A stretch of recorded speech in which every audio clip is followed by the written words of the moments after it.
Friends, இன்னைக்கு இந்த காய் பப்பாளி வச்சு ஒரு சூப்பரான ஸ்வீட் ரெசிபி பண்ண போகிறேன். எப்பவுமே காய் பப்பாளியில் கூட்டு பொரியல் பண்ணுறீங்களா? ஒரு டைம் இந்த ஸ்வீட் பண்ணி பாருங்க, ரொம்ப சூப்பராக இருக்கும். குட்டீஸ் கூட ரொம்ப லைக் பண்ணி சாப்பிடுவாங்க. இது பப்பாளினே கண்டுபிடிக்க முடியாது, அவ்வளோ சூப்பராக இருக்கும். வாங்க எப்படி செய்து சொல்கிறேன். ஃபர்ஸ்ட் இதுக்கு நல்ல காய் பப்பாளியாக ஒன்று எடுத்துக்கோங்க. நல்லா தோல்லாம் சீவிட்டு நல்லா இதுமாரி சீவி எடுத்துக்கோங்க.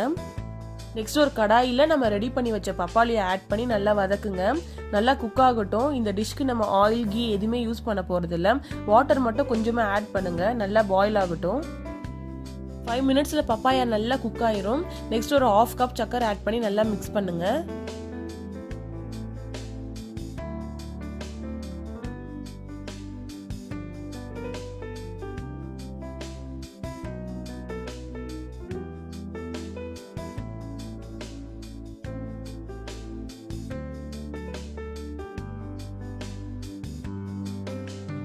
நான் ஃபுட் கலரில் ரெட் கலர் ஆட் பண்ணுறேன். நீங்கள் நேச்சுரல் கலர் வேணும்னா பீட்ரூட்டை அரைச்சிட்டு அந்த வாட்டரை ஆட் பண்ணி கூட நீங்கள் பாயில் பண்ணலாம். அது ரெட் கலராகவே வரும் உங்களுக்கு.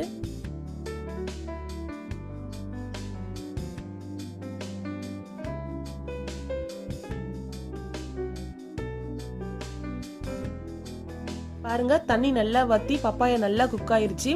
இந்த டைம்ல முந்திரி பருப்பு ஆட் பண்ணிக்கோங்க. இது கூட நான் கீல ஃப்ரை பண்ணல, டைரக்டா ஆட் பண்றேன். நீங்க டைரக்டா ஆட் பண்ணுங்க, சூப்பரா இருக்கும்.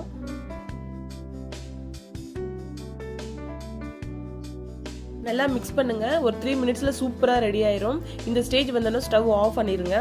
நல்லா ஆறட்டும். நல்லா ஆறுனதுக்கு அப்புறம் இது மாதிரி லட்டு ஷேப்ல நல்லா உருட்டிடுங்க.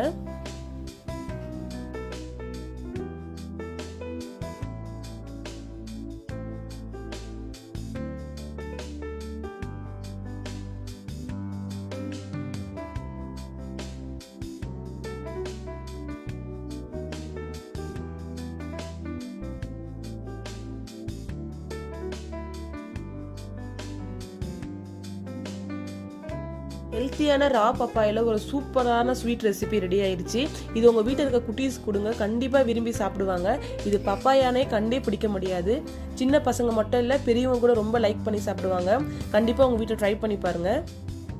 ஆயில்ல இந்த சூப்பரான ஹெல்த்தியான ஸ்வீட் ரெசிபி உங்களுக்கு பிடிச்சிருந்தா லைக் பண்ணுங்க, கமெண்ட் பண்ணுங்க, ஷேர் பண்ணுங்க.